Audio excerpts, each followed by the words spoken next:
آج دنیا کی تاریخ بدل گئی ہے۔ اسرائیل اب عرب تک پہنچ گیا ہے۔ وہ قطر جسے پورے عالم اسلام میں ایک سیف ہیون سمجھا جاتا تھا، جہاں بڑے بڑے عالمی معاہدے اور سیز فائر ٹاکس ہوتے تھے، آج اسرائیلی میزائلوں اور ڈرون حملوں کی زد میں آ گیا ہے۔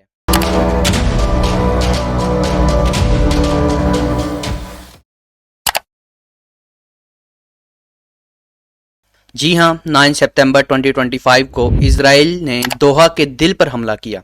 یہ کوئی بارڈر کلیش نہیں تھا، نہ ہی کوئی ایکسیڈنٹل سٹرائک تھی، یہ ایک کیلکولیٹڈ ٹارگیٹڈ اٹیک تھا۔ قطر وہ ملک ہے جہاں حماس لیڈرشپ کئی سالوں سے موجود تھی۔ یہی وہ جگہ ہے جہاں سیز فائر نیگوسیشنز اور ہوسٹیج ٹاکس ہوتے تھے۔ اسرائیل نے پوری دنیا کو صاف پیغام دی ہے، no Muslim country safe any more, if we can strike in Doha we can strike anywhere, یعنی اگر ہم دوحہ میں اسٹرائک کر سکتے ہیں تو ہم کہیں بھی اسٹرائک کر سکتے ہیں۔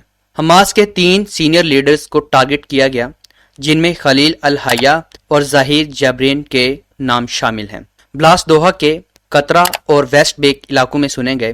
رپورٹس کے مطابق U S was informed before the strike, یعنی امریکہ کو گرین سگنل دیا گیا۔ اب سوچنے والی بات یہ ہے کہ قطر کوئی کمزور ملک تو ہے نہیں، یہاں پر دنیا کے بڑے بڑے امریکی ایئر بیسز تو موجود ہیں، یہاں امریکی فوجی اور ڈیفنس سسٹم بھی تعینات ہیں، پھر بھی اسرائیل نے یہاں اسٹرائک کر دیا۔ بائی دا وے، قطر نے اسے کوارڈلی ایکٹ کہا ہے اور انٹرنیشنل لاز کی خلاف ورزی قرار دیا ہے، لیکن صرف condemnations, no real actions. U A E, سعودی عربیہ، ایجپٹ سب نے سٹیٹمنٹس دیں، مگر صرف زبانی۔ اور یونائٹڈ نیشنز کے جنرل سیکرٹری نے کنڈیم تو کیا، لیکن کیا ہوا؟ اسرائیل نے یہ حملہ کر کے ایک سمبولک میسج دیا ہے، حماس کو ایلیمینیٹ کرنا، قطر کی نیوٹرلٹی کو ڈسٹروائے کرنا، اور مسلم امہ کو دکھانا کہ gulf states are not safe any more.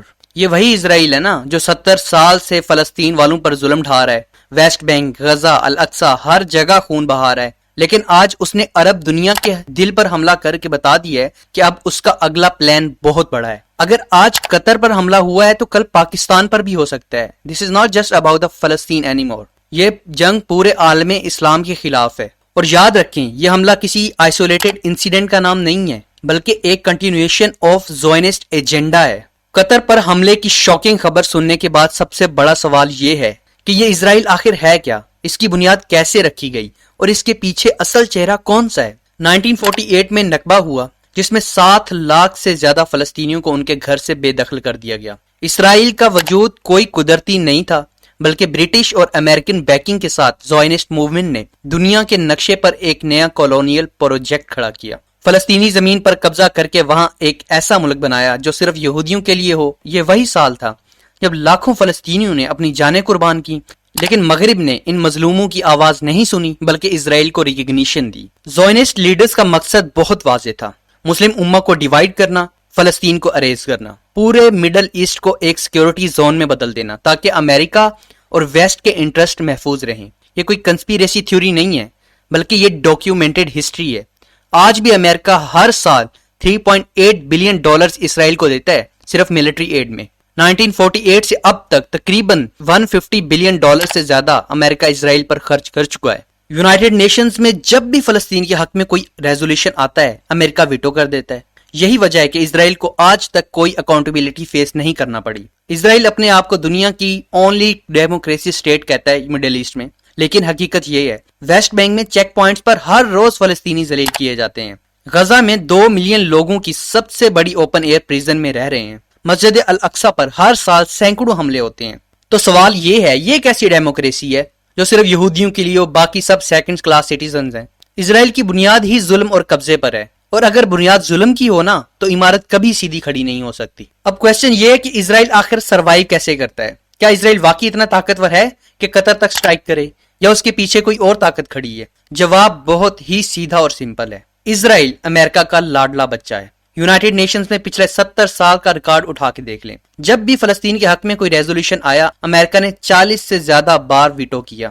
مطلب پوری دنیا کہے کہ اسرائیل ظالم ہے، لیکن اگر امریکہ کہہ دے نو تو معاملہ ختم۔ یہ ہے وہ ڈپلومیٹک کور جس نے اسرائیل کو ان ٹچیبل بنا دیا ہے۔ اب ذرا فگرز دیکھ لیں، 1948 سے اب تک امریکہ نے اسرائیل کو $150+ بلین دیے ہیں۔ صرف ملٹری ایڈ میں ہر سال $3.8 بلین سے زیادہ اماؤنٹ اسرائیل کو دی جاتی ہے۔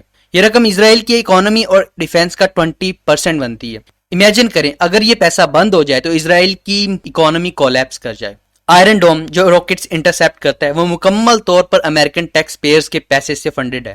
اسرائیل کے پاس جو F-35 فائٹر جیٹس ہیں وہ بھی امریکہ کے دیے ہوئے ہیں. ہر نئے جنگی ہتھیار میں امریکن ٹیکنالوجی استعمال ہوتی ہے. اسرائیل کی طاقت اصل میں اسرائیل کی نہیں ہے بلکہ واشنگٹن کی ملٹری انڈسٹریل کمپلیکس کی ہے. امریکہ دنیا کو لیکچر دیتا ہے فریڈم، ڈیموکریسی، ہیومن رائٹس کے بارے میں، لیکن حقیقت یہ ہے فلسطین میں اگر بچے مارے جائیں، عورتیں شہید ہوں، امریکہ اسے سیلف ڈیفense کہتا ہے. لیکن اگر مسلمان اپنا دفاع کرے تو وہ ٹیررسٹ بن جاتا ہے. یہی وہ ڈبل سٹینڈرڈز ہیں جو پوری دنیا دیکھ رہی ہے. اسرائیل دراصل امریکہ کا واچ ڈاگ ہے.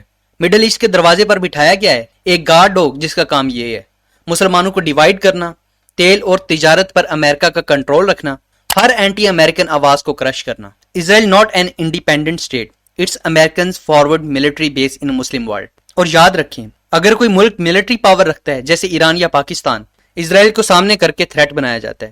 تو قطر پر حملہ صرف حماس کو نشانہ بنانا نہیں تھا بلکہ پورے گلف کو یہ پیغام دینا تھا کہ امریکہ اور اسرائیل دونوں ساتھ ہیں.